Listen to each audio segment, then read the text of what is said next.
દિવ્ય લીલા સુખદેવજી પ્રારંભ કરે છે.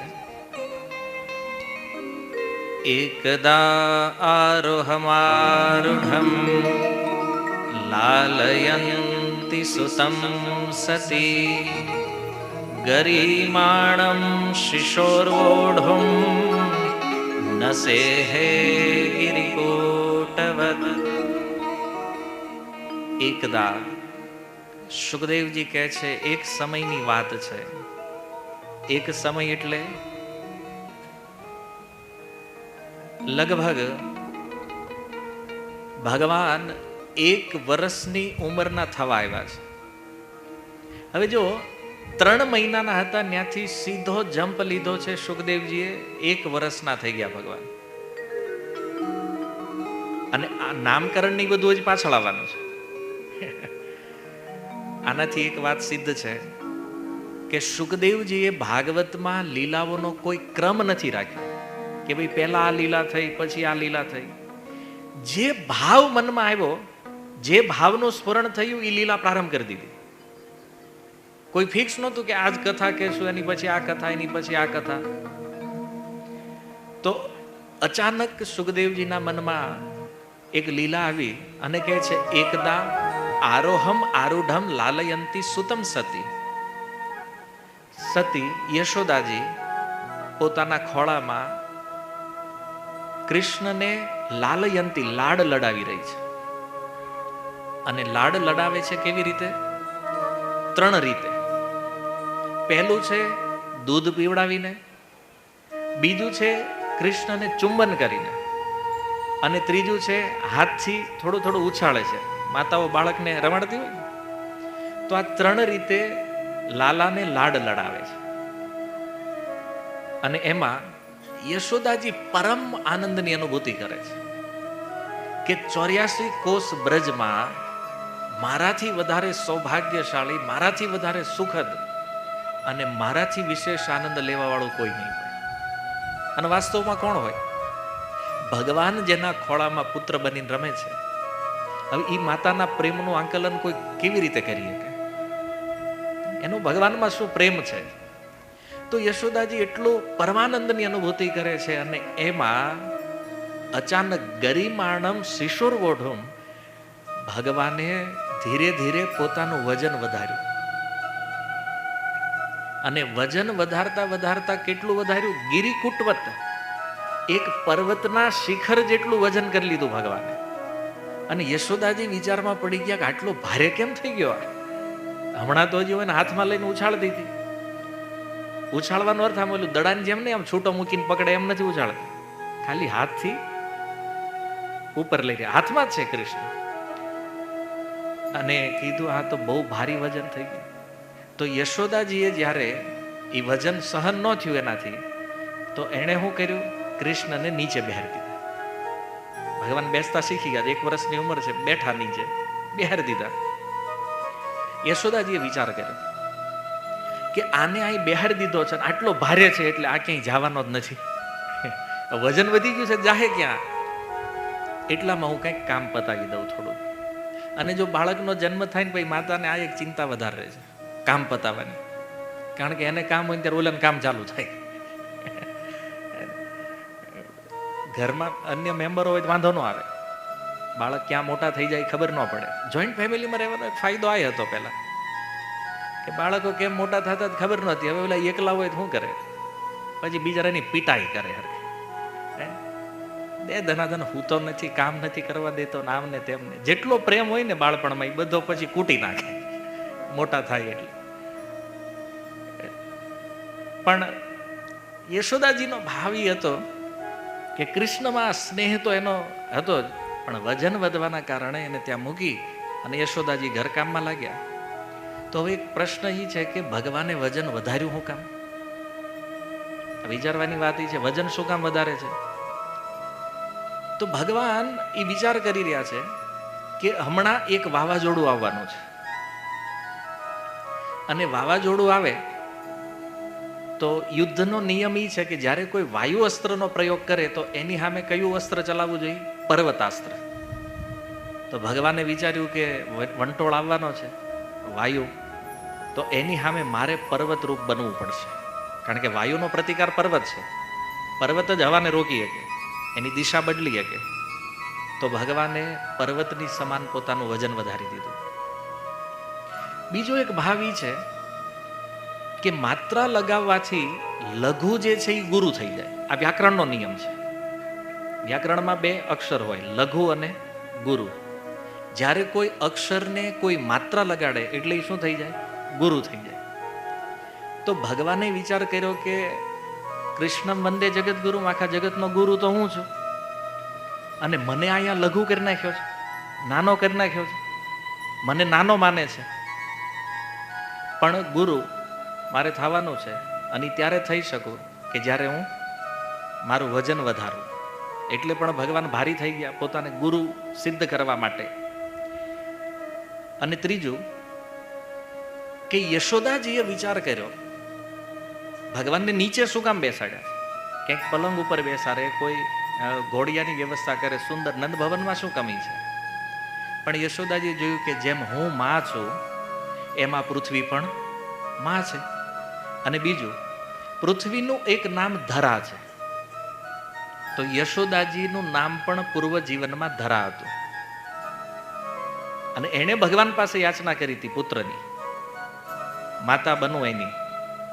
તો પૃથ્વીને પણ એ માતાનું સુખ, કારણ કે પૃથ્વી તો બધાની માતા છે, તો પૃથ્વીને પણ એ સુખ આપવા માટે ભગવાનને નીચે બેસાડી દીધા. અને પૃથ્વીનો એક બીજો ગુણ છે કે એ પર્વતોને ધારણ કરે. એટલા માટે પણ અનેક ભાવ હરિશોરીજી આ બધી ઉત્પ્રેક્ષાઓ કરી રહ્યા છે ભગવાનની લીલામાં. તો યશોદાજીએ જ્યારે ભગવાનને નીચે બેસાડ્યા, ભૂમો નિધાય તમ ગોપી વિસ્મિતા ભાર પીડિતા. આશ્ચર્ય તો થયું એને કે અચાનક આટલો ભારે કેમ થઈ ગયો, વિસ્મય થયું. પણ મહાપુરુષમ આદધ્યો જગતામાસ કર્મસુ. યશોદાજીએ સ્મરણ કર્યું કોનું? ભગવાન નારાયણનું. કે ભગવાન, આ અચાનક ભારે થઈ ગયો છે, આને કાંઈક વળગાડ ન લાગ્યો હોય, કોઈ પ્રેતની બાધા ન આવી હોય, હું તમને પ્રાર્થના કરું છું. તો તરત જ ભગવાનને પ્રાર્થના કરી. ભગવાનનું આ વજન વધેલું જોયું, અને ભગવાન ચાહતા હતા કે યશોદા અહીંથી જાય. શું કામ? કારણ કે હરિશોરીજીએ યશોદાજી માટે એ શ્લોકમાં શબ્દ પ્રયોગ કર્યો છે યશોદયા. યશો એટલે કે યશ અને દયા. તો ભગવાન કહે છે યશ અને દયા જો બે સાથે રહે તો હું આને મારી નહીં શકું. આજે ત્રિણાવર્ત આવવાનો છે વંટોળના રૂપમાં, તો એની ઉપર યશ અને દયા જો વિદ્યમાન હશે, દયા થઈ જાય પછી તો મારવું કેમ કોઈને? એટલે ભગવાને વિચાર કર્યો કે યશોદાને અહીંથી દૂર મોકલી દો. તો ભગવાને પોતાનું વજન વધારી અને યશોદાજીને દૂર મોકલ્યા. અને આ બાજુ દૈત્યો નામના ત્રિણાવર્ત, ત્રીણ કહે છે તણખલાને, આવર્ત માને રાવણ વંટોળના રૂપમાં જે છે, એટલે એનું નામ થયું છે ત્રિણાવર્ત. તો આ ત્રિણાવર્ત નામનો દૈત્ય આવ્યો છે. અને આ છે કોણ? કે છે કંસ ભૃત્ય. આ કંસનો દાસ છે. તો પછી વિચારો કે હારો તો હોય જ નહીં, કારણ કે હરખે હરખા હોય એની ટીમ બની હોય. જેનો જેનો સ્વભાવ મળતો એ જ મિત્ર બને ને. તો આપણે જોઈએ સમાજમાં બધાના ગ્રુપ હોય. અમુક નિંદા કરવા વાળા હોય તો એનું ગ્રુપ સ્પેશિયલ હોય, એમાં બધા એ જ હોય. અમુક સારા લોકોનું ગ્રુપ હોય તો એમાં બધા એ જ હોય, કારણ કે સમાન સ્વભાવ વાળા હોય ને એને એકબીજા જામે. વિપરીત વાળા બહુ ઓછા એકબીજા રહેતા હોય. તો કંસનો ભૃત્ય, કંસનો દાસ છે આ. અને એટલા માટે એ જ્યારે બ્રજમાં આવ્યો છે, પ્રણોદિત કંસની પ્રેરણાથી આવ્યો છે. એણે જોયું કે શકટાસુરનો વધ થયો, બદલો લેવા માટે. બદલો લેવાની ઈચ્છા તો હતી, પણ એણે નક્કી કર્યું કંસ રજા આપે તો જાઓ. તો ત્રિણાવર્તને જ્યારે રજા મળી, આવ્યો એ ચક્રવાત સ્વરૂપેણ જહારાસીન અર્વકમ. ચક્રવાતના રૂપમાં, એક વંટોળિયાના રૂપમાં આવ્યો છે. અને એના આવવાનો એક ભાવ એ હતો કે આ ત્રિણાવર્ત છે ત્રીણના રૂપમાં. હવે એ ત્રીણ જે છે એનો સંબંધ ગાડાની હારે હોય. આપણે ગામડામાં તમે જોયું છે કે ખેતરમાં કોઈ ઘાસ થયું હોય, પછી ઘાસને કાપે અને ગાડામાં નાખીને પછી એને ઘરે લાવે. તો તૃણ ઘાસનો સંબંધ ગાડા હારે છે. તો એણે વિચાર કર્યો કે એ મારો સાથીદાર હતો, ગાડું જે હતું એ મારું વહન કરતો હતો, અને એને જ મારી નાખ્યો. એને કૃષ્ણે શકટાસુરને માર્યો, તો એને થયું મારા મિત્રને મારી નાખ્યો. અમારો સંબંધ હતો ઘાસનો અને ગાડાનો, તો ગાડું તૂટી ગયું. અને કે આ બ્રજવાસીઓને સમજવું જોઈએ કે એ ગાડું કેટલું કામનું હતું. અંદર જે ઘાસ આવતું હતું એ કોના માટે આવતું હતું? એ ગાયોના પોષણ માટે. હું તો એનું સારું કરતો હતો, અને તોય મારા મિત્રને માર્યો છે, તો આનો બદલો લેવા જવું છે. જો તૃણાવર્ત વિચારે છે, ઘાસ ઈ કે અમારે હાટું થોડા લાવતા તમે, ઘાસ તો આ ગોકુળવાળા માટે હતું, એ ગાયો હાટું લાવતા હતા, એનું પોષણ કરતા હતા. અમે તો કાંઈ હેરાન નહોતા કર્યા કૃષ્ણને, તોય એને શકટાસુરને માર્યો છે. તો હવે દેહ અર્પણ કરી અને હું આ મારા જે શત્રુ છે વેરી, એની સેવા કરું છું. તૃણાવર્ત સમજે છે કે જેટલું ઘાસ છે ને એ બધું મારું સ્વરૂપ છે. તો એ કે હું મારો દેહ આપી દઉં છું આ ગોકુળવાળાને, મારું શરીર આપીને હું સેવા કરું છું. અને આ ગોકુળવાળા મારી કોઈ કદર નથી કરતા, તો એક કામ કરું, પહેલા તો બધાને મારવું.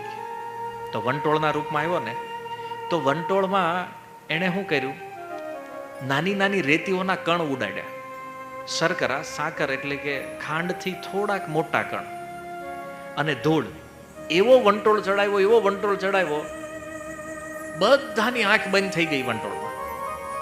અને કોઈક આંખ કે મોઢું ખોલવા જાય તો પથરા ભરાઈ જાય મોઢામાં, આંખે બંધ, મોઢું બંધ, અને અમુક બેહોશ જેવા થઈ ગયા.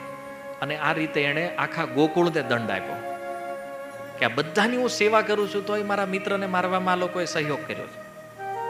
બધાને દંડિત કર્યા, કૃષ્ણની નજીક કોઈ નથી. અને એ સમયે યશોદાજી દોડતા દોડતા આવ્યા. જે દિશામાં કૃષ્ણને બેહાડ્યા હતા એ દિશામાં દોડતા દોડતા જાય અને જોઈ, પણ પહોંચ્યા જ નહીં ત્યાં. વંટોળ એટલો ભયાનક હતો કે યશોદાજી સ્થાન સુધી પહોંચી જ ન ગયા.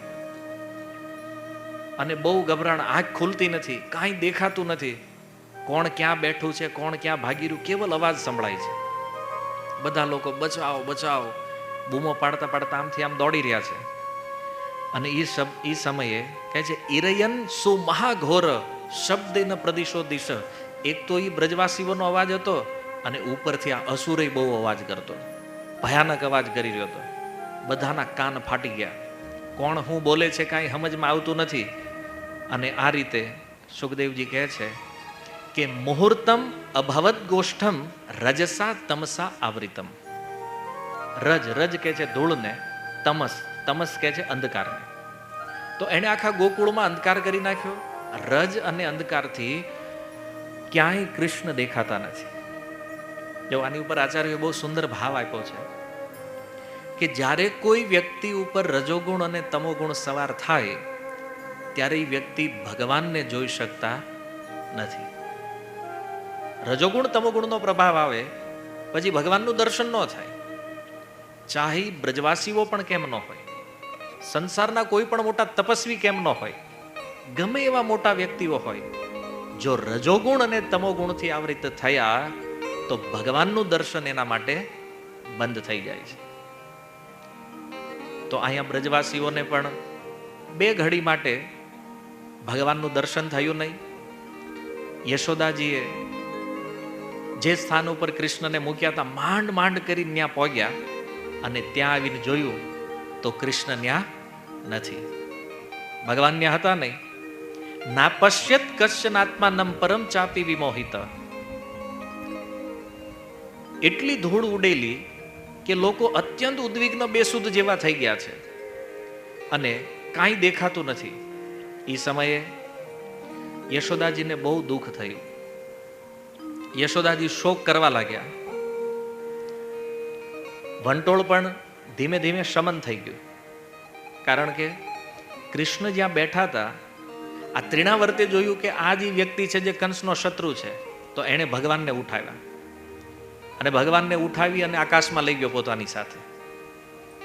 તો જેવો એ થોડો દૂર ગયો તો અહીંયા બધું વાતાવરણ શાંત થઈ ગયું. અને શાંત થયા પછી યશોદાજીએ જોયું કૃષ્ણ અહીંયા છે નહીં, તો યશોદાજી રડવા લાગ્યા છે. કે આ વંટોળમાં નાનો એવો બાળક ક્યાં વયો ગયો હશે. યશોદાજી ખૂબ રડવા લાગ્યા. તો આજુબાજુમાં જે ગોપીઓ હતી આવી અને એણે પૂછ્યું, યશોદા શું થયું, લાલો ક્યાં છે? બોલે, નથી, એનું તો દુઃખ છે. બધી ગોપીઓ પણ રડવા લાગી સાથે. અને જેવી યશોદાની દશા છે આવી દશા બધી ગોપીઓની થઈ અને ઊભા ઊભા બધી ગોપીઓ જમીન ઉપર પડી ગઈ. આ જ્યારે દ્રશ્ય થયું ત્યારે નંદ મહારાજ, અન્ય ગોપ, આ બધા લોકો ત્યાં ઉપસ્થિત થયા અને બધાએ જોયું કૃષ્ણ નથી. તો નંદ મહારાજ સહિત જેટલા ગોપ હતા એ પણ બધા રડવા લાગ્યા.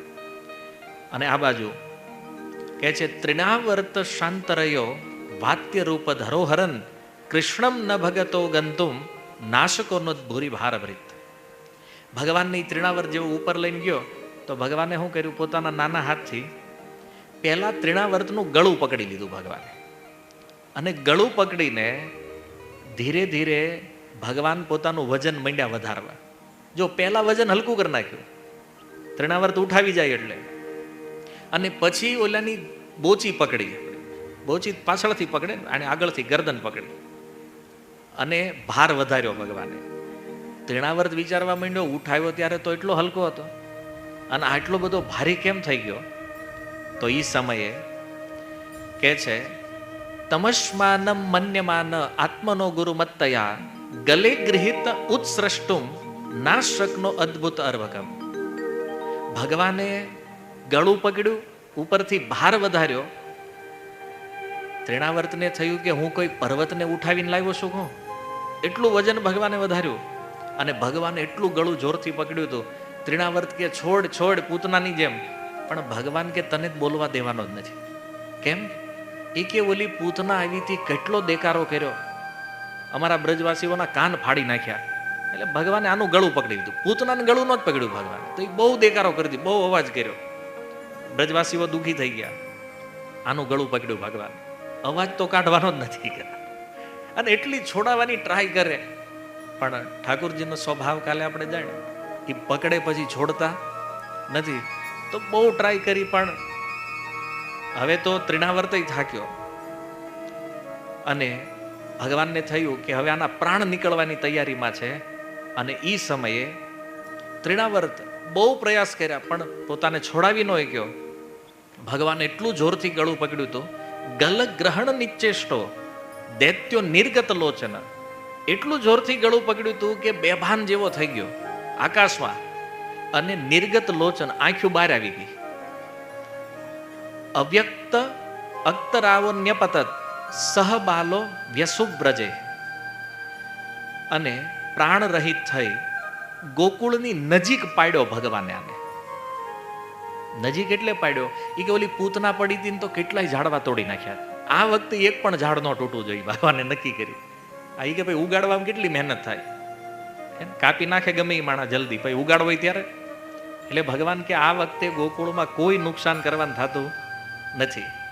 તો ત્રિણાવર્તને નીચે પાડ્યો, કે એવી જગ્યા ગોતી, મેદાન ગોત્યું ભગવાને. પણ ભગવાને વિચાર કર્યો કે આને મેદાનમાં પાડશું ને ન્યાય ગાયું ને બેહવાનું, મેદાન બગાડી નાખશે. એટલે ભગવાને નક્કી કર્યું કે એક પથ્થર ઉપર આને પાડો, પછી પથ્થર ભલ ભૂકો થઈ જાય, એમાં કાંઈ વાંધો નથી. તો એ સમયે ભગવાન નીચે જોવે છે, એક પથ્થર દેખાય, એક શિલા કહે છે, તમ અંતરિક્ષાત પતિતમ શિલાયામ. એક વિશાળ શિલા હતી, એની ઉપર ભગવાને આને પાડ્યો. સુખદેવજી કહે છે પડ્યો. થોડું અંતર છે, કારણ કે સુખદેવજી લીલા આવિષ્ટ છે ને, તો એ વિચારે છે કે બાળકને પકડ્યો છે, પડ્યો છે, ભગવાન નથી લઈ ગયા. સુખદેવજીના ભાવમાં એ છે કે કૃષ્ણ ભયમાં છે, ત્રિણાવર્તથી હું કેમ બચું. એટલે એ કહે છે કે ત્રિણાવર્ત પડ્યો, પડ્યો નથી, ભગવાને પાડ્યો. એ શિલા ઉપર જેવો પડ્યો, કેવી રીતે કહે છે, પૂરમ યથા રુદ્ર શરેણ વિદ્દમ. જેવી રીતે પૂર્વમાં ભગવાન શિવે ત્રિપુરના ત્રણેય નગરોને પાડ્યા હતા અંતરિક્ષમાંથી, એમ ભગવાને આ ત્રિણાવર્તને એ શિલા ઉપર પાડ્યો. અને જેવો એ ત્યાં પડ્યો તો પેલા કે ને, હવે માની લો કે આ ટેરેસ ઉપરથી રમકડાની ગાડી નીચે નાખો ને એના બધા ભાગ છૂટા થઈ જાય, એમ આ વિખાઈ ગયો ત્રિણાવર્ત. હાથ છૂટો થઈને આમ પડ્યો, એક હાથ ઓલપાઈ ગયો, પગ